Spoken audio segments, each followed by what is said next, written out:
자, 보통 20, 30대에는 대부분 자신의 건강에 대해서 별로 관심이 없죠. 별로 생각하지는 않습니다. 사실 주변을 보거나 책을 보면 부모님이나 어른들이 아파하는 것을 볼 수가 있죠. 간접 경험을 함에도 불구하고 아직 지금 내가 아프지 않기 때문에 그것이 별로 와닿지가 않습니다. 저도 그랬습니다. 그래서 가끔 아플 때도 병원을 잘 가지 않았습니다. 아프다 말겠지 그런 마음으로 그냥 병원을 가지 않았던 거죠. 그리고 실제로 조금 아프다가 괜찮아지고 그랬습니다. 20대 때는, 20대, 30대에는. 특히 제가 허리나 목이 아프게 될 거라는 거는 아예 생각조차 하지 않았죠. 왜냐하면 저도 어렸을 때부터 운동을 했고 또 계속 운동을 했기 때문에 허리나 목이 아플 거라고는 생각조차 하지 않았습니다. 그런데 한 30대 중반 정도 되니까 그때부터 허리가 이제 묵직해지면서 뻐근해지면서 조금씩 아파지기 시작했습니다. 그래서 심할 때만 대충 물리치료 받고 또 그렇게 보냈죠. 그러다가 40대가 되면서 이제 문제가 생긴 겁니다. 운동을 하다가 허리를 삐끗해서 일주일 동안 누워 있었던 적도 있고 또 첫 책을 쓰고 난 다음에는 목 디스크가 와서 왼팔이 거의 이렇게 올라가지 않을 정도로 안 좋아서 고생을 한 적도 있었죠. 그래서 너무 아프면 이제 어떻게 됩니까? 너무 아프면 병원을 가게 되는 거예요. 근데 20, 30대 때 병원을 잘 안 다니다 보니까 그게 이제 잘 병원을 안 가게 되는 거죠. 디스크에 걸렸을 때는 한 달 이상을 그냥 병원 안 가고 고생하면서 지내기도 했습니다. 그렇게 좀 둔하는 거죠. 둔하는 거. 근데 이제 너무 아파서 병원을 갔습니다. 그런데 잘 안 나는 거예요. 치료를 받으면 조금 괜찮아지다가 또 시간이 지나면 또 안 좋아지고 이렇게 반복이 되는 겁니다. 그래서 이 병원이 좀 잘 못하나? 나하고 잘 안 맞나? 싶어서 다른 병원을 이렇게 찾아다녔어요.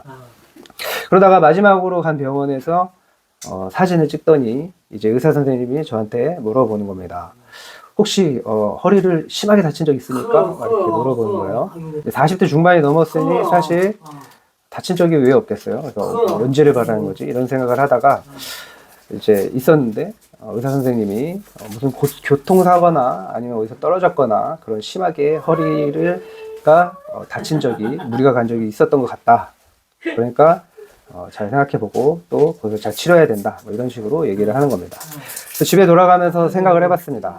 내가 언제 허리를 다쳐서 허리가 안 좋을 만한 일이 뭐가 있었지?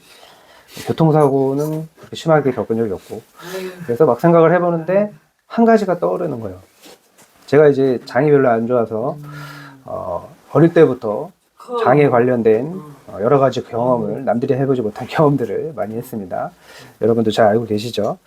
근데 20대 때 제가 이제 수원에 있는 경희대에서 캠퍼스 사역을 했는데 전도를 하고 그랬는데 어느 날 이제 전도를 하고 끝난 다음에 저녁에 한 친구를 만나기로 했습니다. 딱 친구를 만났는데 갑자기 배가 또 아픈 거예요. 그래서 이제 급하게 이제 화장실을 찾아갔습니다. 이제 근데 화장실이 그 식당의 뒤쪽이 있다는 거예요. 뒤쪽을 딱 갔는데 이게 건물이 오래돼가지고 되게 어두운 거예요. 조명도 없는 겁니다. 조명도 없는 거예요. 근데 이제 배가 아프니까 급하잖아요. 사람이 급하잖아요. 아무것도 생각을 못 하죠. 딱 보니까 문이 하나 보여서 문을 화장실인가 보다 하고 문을 딱 열고 딱 열었는데 불이 안 켜지고 불 켜는 것도 없는 거예요. 그래서 그냥 급하게 이렇게 발을 내딛었는데 우당탕탕 한 거예요. 보니까 지하 계단이었던 겁니다. 지하 계단에 아주 깊은 계단이에요. 낮은 계단도 아니고 아주 깊은 계단이에요. 거기서 완전 굴러 떨어진 거예요. 너무 아픈 거예요. 너무 아파가지고 잠시 이렇게 그냥 거기 앉아 있었어요. 앉아 있다가 확인해 본 거죠. 이제 어디 부러진 데 없나 하면서 워낙 깊은 계단에서 떨어졌기 때문에 이렇게 살펴보니까 어디 부러진 것 같진 않아요. 몸을 일으키고 쩔뚝거리면서 계단을 간신히 올라왔습니다. 그래도 뭐 어떡합니까? 지금 배가 아픈 게 급한데 잘못하면은 큰 실수를 할 상황이에요. 그래서 또 막 이렇게 살펴봤더니 어두운데 잘 안 보이는데 또 문이 하나 있길래 보니까 거기가 화장실이었던 겁니다. 그래서 갔다 오고 친구한테는 창피해서 말도 못하고 아픈 티도 못 내고 그냥 억지로 밥을 먹고 대충 대화하다가 이제 헤어졌습니다. 20대 때니까 이제 좀 지나니까 또 허리가 괜찮아졌어요. 병원을 안 갔습니다. 근데 그때 아무래도 허리가 좀 틀어졌던 것 같아요. 물론 지금은 이제 운동도 하고 이렇게 관리를 해서 허리가 뭐 아주 좋은 건 아니지만 괜찮습니다. 뭐 많이 좋아졌어요. 또 제가 하는 일이 설교하고 글을 쓰고 뭐 이런 일, 앉아서 하는 일을 많이 하다 보니까 허리와 목에는 사실 그렇게 좋진 않죠. 자, 여러분 제가 지하 계단에서 굴러 떨어진 이유가 뭡니까? 굴러 떨어진 이유가 뭐예요? 지하 계단에서 굴러 떨어진 이유가 뭡니까? 그렇죠. 어두워서 그런 거예요. 어두워서. 빛이 조금이라도 있으면 아, 계단이네 하고 내려갔겠죠. 그죠? 계단이 없었던 것이 아니라 뭐예요? 그냥 거기가 함정이 아닌 거예요. 절벽이 아닌 거예요. 계단이 없었던 것이 아니라 뭐예요? 빛이 없었던 거예요. 빛이 없었던 거예요. 빛이 없으니까 장애물이 있는지 또는 지하인지 알 수가 없는 거죠. 그러니까 다칠 수밖에 없는 거예요. 빛이 없으면 위험해지는 거죠. 위험해지는 거예요. 우리 인생길도 마찬가지입니다. 많은 사람들이 자신의 앞길이 막혔다고 생각을 합니다. 그렇죠? 그렇게 말해요. 미래가 불투명하다고 말을 합니다. 뭘 해야 될지 모르겠습니다. 뭐가 옳은지 모르겠습니다. 왜 사는지 모르겠습니다. 어디로 가야 될지 모르겠다는 거예요. 잘 분간이 안 된다는 거예요. 인생의 의미를 못 찾겠다는 거예요. 목표가 없다는 거예요. 여러분 왜 이렇게 불안합니까? 왜 이렇게 불안해요? 삶이 어둡기 때문입니다. 앞이 캄캄해서 아무것도 보이지 않는 거예요. 미래가 불확실하기 때문이에요. 목표가 없기 때문입니다. 문제는 뭐예요? 문제는 길이 없는 게 아니라 뭐예요? 빛이 없기 때문입니다. 빛이 없기 때문인 거예요. 자, 12절에 예수님은 놀라운 선언을 하십니다. 예수께서 또 말씀하여 이르시되 나는 세상의 빛이니 나를 따르는 자는 어둠에 다니지 않으냐고 생명의 빛을 얻으리라. 자, 예수님은 자신이 빛이라고 하셨습니다. 왜 자신을 빛이라고 하셨을까요? 왜 자신을 빛이라고 하셨을까요? 이 말씀은 인생의 아주 근본적인 문제에 대한 말씀입니다. 오늘 우리는 본문 말씀을 통해서 빛이 우리 인생에 들어올 때 어떤 일이 일어나는지 말씀을 통해서 세 가지의 진리를 살펴보려고 합니다. 자, 예수님은 자신을 빛이라고 말씀을 하셨습니다. 이 말씀은 유대인들과의 그런 논쟁 중에서 나온 매우 의도적인 말씀이에요. 본문의 상황을 자세히 들여다보면 놀라운 사실이 보입니다. 자, 20절을 보세요. 20절. 이 말씀은 성전에서 가르치실 때 헌금함 앞에서 하셨으나. 자, 어디서 하셨다고요? 헌금함 앞에서. 성전의 헌금함 앞에서. 여기서 말하는 헌금함은 성전의 여인의 뜰에 있었습니다. 여인의 뜰에 있었어요. 예수님 시대의 초막절에는 여인의 뜰에서 빛의 조명이라고 불리는 의식이 행해졌어요. 뜰 중앙에 금촛대가 마련되고 날이 어두워지면 이 4개의 촛대에 불을 켰습니다. 그 불빛은 성전의 뜰을 환하게 비췄어요. 그 역사의 기록에 따르면 그 불빛이 정말 밝았다고 합니다. 조금 과장된 거로 보이지만 그 불을 켜면 예루살렘 전체가 뭐 밝게 빛났다 뭐 이렇게 기록되기도 했습니다. 자, 여러분 유대인들이 그 빛을 보며 어떤 생각을 했겠습니까? 어떤 생각을 했겠어요? 유대인들이 여호와께서 그들 앞에서 가시며 낮에는 구름 기둥으로 그들의 길을 인도하시고 밤에는 불 기둥을 그들에게 비추사 낮이나 밤이나 진행하게 하시니. 자, 광야에서 이스라엘을 인도했던 불기둥을 기억했던 것입니다. 그 빛은 하나님의 인도하심을 상징하는 빛이었던 거예요. 그것을 초막절에 했던 겁니다. 자, 그런데 바로 그 자리에서 예수님이 말씀하시는 거예요. 뭐라고 말씀하세요? 나는 세상의 빛이다. 여러분 연결이 됩니까? 이 말씀은 이런 의미가 있는 거예요. 너희가 기억하는 광야의 불기둥, 바로 그 빛이 지금 너희 앞에 있다 라고 하는 의미가 있는 겁니다. 유대인들은 초막절마다 촛대에 불을 켰어요. 그들은 하나님이 광야에서 자신들을 인도하신 그 빛을 기념했습니다. 하나님의 은혜를 기억할 수 있는 매우 좋은 방법이죠. 매우 좋은 방법이에요. 이스라엘에는 이런 상징적인 눈으로 보이는 그런 예표들을 많이 가지고 있습니다. 자, 하지만 문제는 이거예요. 그들이 조상들을 인도하신 그 하나님의 빛은 기억했지만 정작 지금 진정한 빛이신 예수 그리스도는 따르지 않고 있다는 거예요. 그 빛을 보지 못하고 있다는 거예요. 자, 그래서 예수님은 이렇게 말씀을 하시는 겁니다. 12절. 나는 세상의 빛이니 나를 따르는 자는 뭐라고요? 어둠에 다니지 아니하고. 여러분 제가 서론에서 말씀드렸죠? 빛이 없고 캄캄하니까 건강한 20대라도 어떻게 돼요? 건강한 20대라도 계단에서 굴러 떨어졌습니다. 빛이 없으면 누구나 위험해지는 거예요. 밤에 산길을 걷는다고 생각해 보십시오. 멀리 등불이 하나 보입니다. 그 빛을 바라보는 것만으로는 목적지에 도착할 수가 없죠. 그럼 어떻게 해야 목적지에 도착할 수가 있습니까? 어떻게 해야? 그 빛을 따라가야 되는 거예요. 그래서 예수님은 나는 빛이다 라고만 말씀하지 않으시고 뭐라고 말씀하세요? 나를 따르는 자는 어둠에 다니지 아니하고 나를 따르라고 말씀을 하셨어요. 근데 반면에 무슨 말이에요? 주님을 따르지 않으면 어떻게 된다고요? 어둠에 다니게 된다는 거예요. 위험한 삶을 살게 된다는 거예요. 답답한 인생을 살게 된다는 거예요. 앞길이 막막한, 캄캄한 그런 상황에서 살게 된다는 거예요. 여러분, 많은 사람들이 예수를 존경합니다. 많은 사람들이 예수의 말씀을 참 좋아해요. 그러나 예수님을 따르는 성도는 별로 많지가 않습니다. 그러니까 교회에 다녀도 여전히 인생이 어두운 거예요. 어두운 거예요.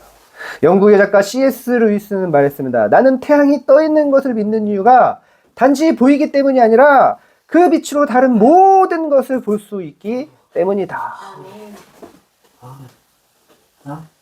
여러분, 태양의 빛으로 다른 모든 것을 볼 수 있는 거예요. 예수님도 마찬가지입니다. 예수님은 단순히 보여지는 빛이 아니에요. 예수님은 모든 것을 보게 만드는 빛이신 거예요. 그래서 예수님을 만나면 인생이 달라지는 것입니다. 예수님을 따르면 무엇이 옳은지가 보입니다. 무엇이 중요한지 보이는 거예요. 어디로 가야 하는지 보이게 되는 것입니다. 여러분, 또 한번 생각해 보세요. 이 말씀이 주님이 언제 하셨어요? 너를 정죄하는 이가 어디 있냐? 주님 없습니다. 나도 너를 정죄하지 아니하노니 가서 다시는 죄를 범하지 말아라. 그 말씀을 하고 그 다음에 나는 세상의 빛이니 나를 따르라 라고 말씀하신 겁니다. 이 맥락이 그런 거예요. 주님 안에 있을 때, 주님을 따를 때 어둠에 다니지 아니하고 어둠의 죄를 짓지 아니하고 그렇게 살아갈 수 있다라는 거예요. 변화될 수 있다라는 거예요. 시편 36편 9절에는 말씀합니다. 진실로 생명의 원천이 주께 있사오니 주의 빛 안에서 우리가 빛을 보리이다. 빛 안에서 빛을 보는 거예요. 빛 안에서 빛을 보는 거예요. 이 말씀은 하나님의 빛 안에 들어가야 비로소 진정으로 세상이 보인다는 거예요. 진정으로 분별할 수 있다는 거예요. 그렇습니다, 여러분. 유대인들의 문제는 빛이 없는 것이 아니었어요. 빛이 눈앞에 있었습니다. 그러나 그 빛을 그들은 거부했던 거예요. 그래서 예수님은 요한복음 9장 39절에 말씀하십니다. 예수께서 이르시되 내가 심판하러 이 세상에 왔으나 보지 못하는 자들은 보게 하고 보는 자들은 맹인이 되게 하려 함이라 하시니. 참 아이러니한 말씀이죠. 눈먼 사람들은 보게 하고 본다고 생각하는 사람들은 보지 못하게 된다는 것입니다. 자신이 본다고 생각하는 교만한 자들은 보지 못한다는 거예요. 진정한 빛을. 그러나 보지 못한다고 겸손하게 주님 앞에 무릎 꿇는 자들은 오히려 주님이 볼 수 있게 해주신다는 거예요. 그러니까 빛은 겸손한 사람에게는 길이 되는 거예요. 그러나 교만한 사람에게는 뭐예요? 부담이 되기 때문입니다. 부담이 되는 거예요. 왜? 자기 생각대로 해야 되니까. 그런데 자기 생각대로 생각과 다르니까. 예수님이 나는 세상의 빛이다 라고 말씀하신 핵심은 이것입니다. 나를 따르라. 나를 따르라.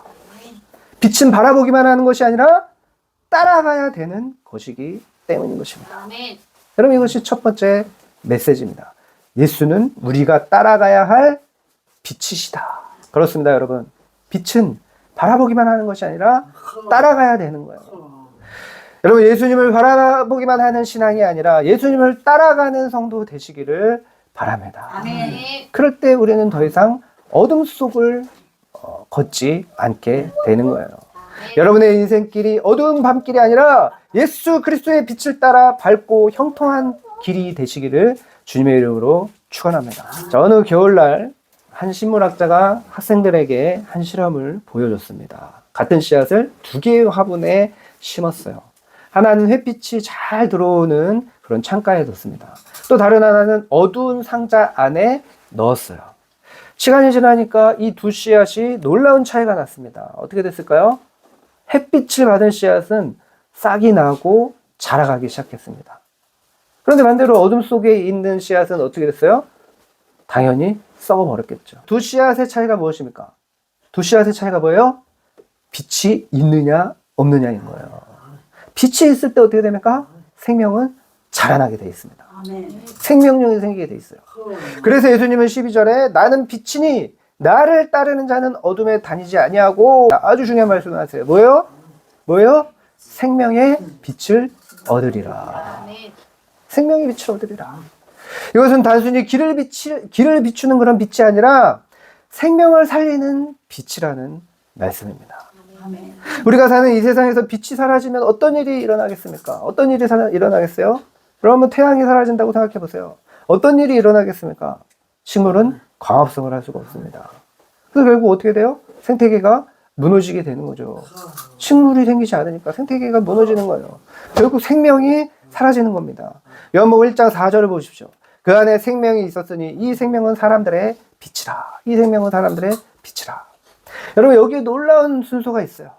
예수님 안에 생명이 있고 그 생명이 사람들의 빛으로 나타난다는 것입니다. 아멘. 그래서 예수님은 그저 지식을 주시는 분이 아닌 거예요. 그저 깨달음을 주시는 분이 아닌 거예요. 예수님은 생명을 주시는 분이신 것입니다. 나는 세상의 빛이니 나를 따르는 자는 어둠에 다니지 아니하고 생명의 빛을 얻으리라. 아멘. 그러면 여기서 말하는 생명은 헬라어로, 원어인 헬라어로 조회입니다. 조회. 많이 들어봤죠? 조회. 자, 이 단어는 단순한 생존이 아니라 뭐예요? 하나님과 연결된 참된 생명을 의미합니다. 하나님과 연결된 참된 생명. 많은 사람들이 살아있는 것처럼 보이지만 그 내면이 죽어 있어요. 목적이 없습니다. 의미가 없어요. 또 기쁨이 없어요. 기쁨이 없어요.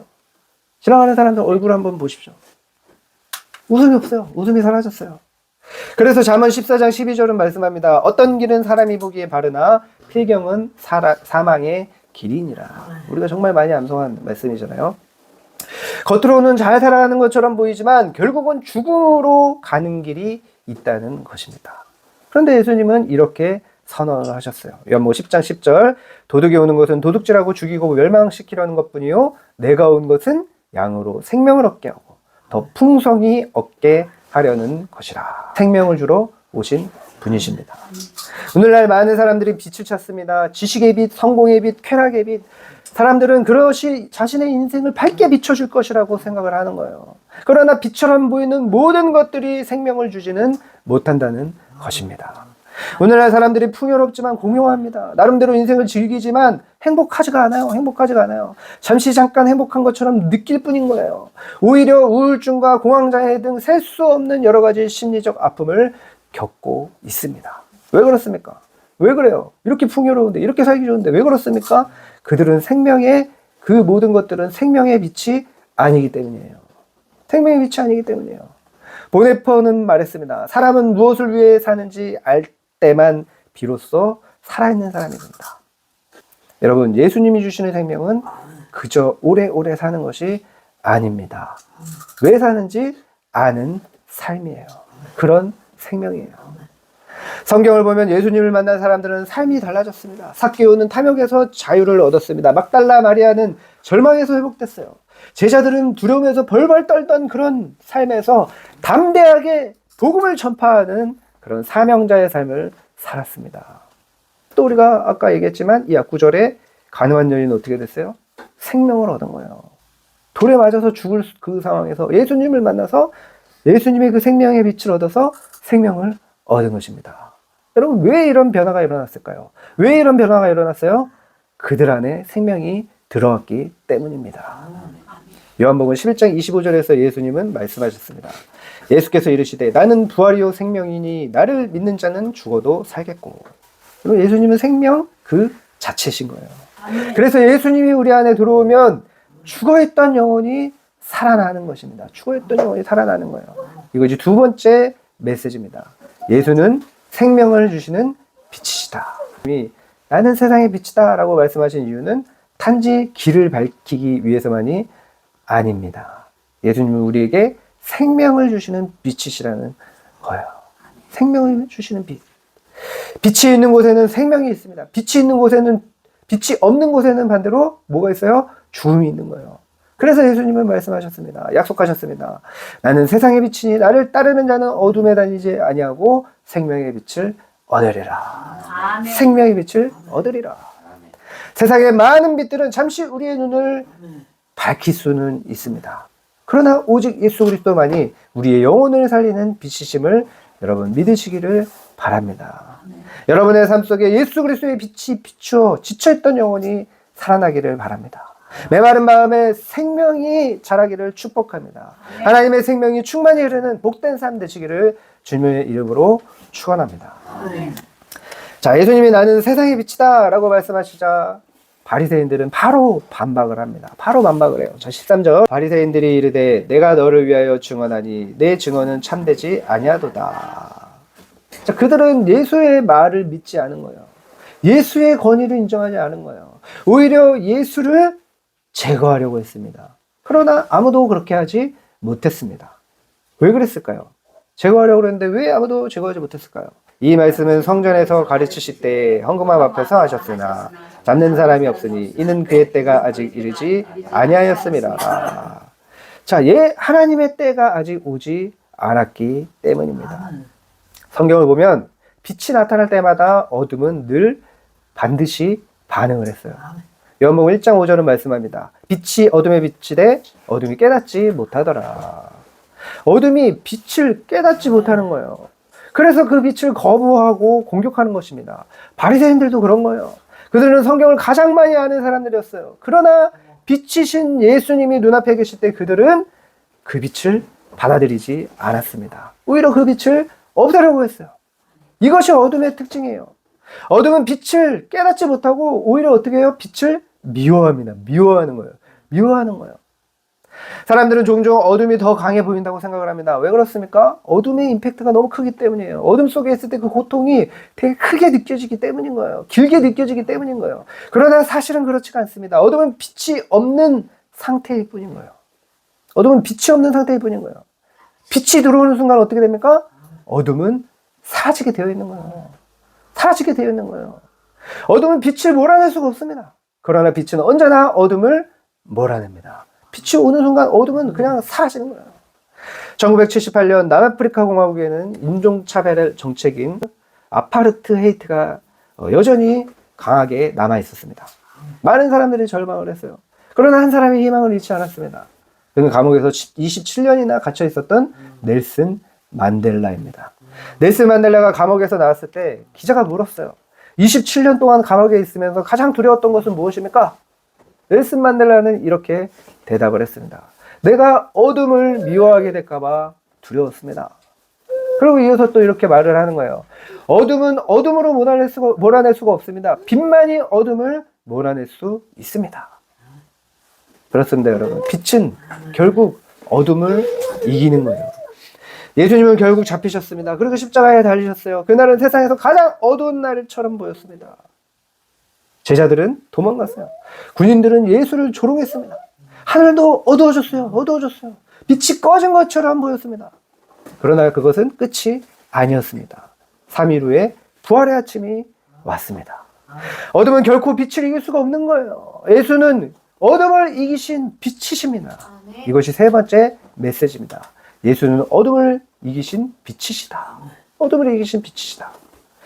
여러분, 바리새인들은 빛을 공격을 했습니다. 그러나 그 빛을 꺼트릴 수는 없었어요.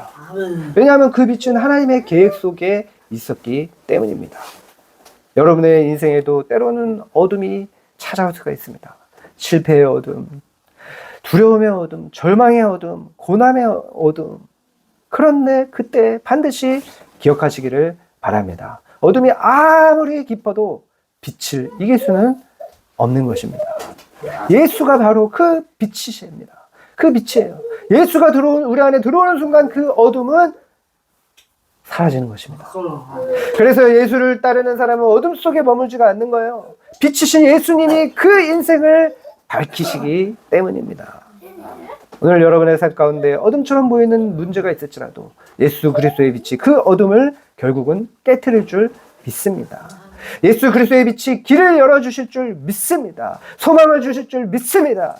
새로운 생명을 일으키는 놀라운 역사가 여러분의 삶 가운데 일어날 줄 믿습니다. 말씀을 마치겠습니다. 우리 주님이 말씀하십니다. 나는 세상의 빛이니 나를 따르는 자는 어둠에 다니지 아니하고 생명의 빛을 얻으리라. 이 말씀에는 속에서 우리는 세 가지 메시지를 들었습니다. 예수는 우리가 따라야 할 빛이시다. 예수는 생명을 주시는 빛이시다. 예수는 어둠을 이기시는 빛이시다. 여러분, 빛을 바라보는 사람이 아니라 빛을 따르는 제자가 되시기를 바랍니다. 예수님을 따르는 제자는 더 이상 어둠 속에서 길을 걷지 않습니다. 어둠 속에서 길을 잃지 않아요. 왜냐하면 주님이 그 인생길을 밝게 비춰주시기 때문입니다.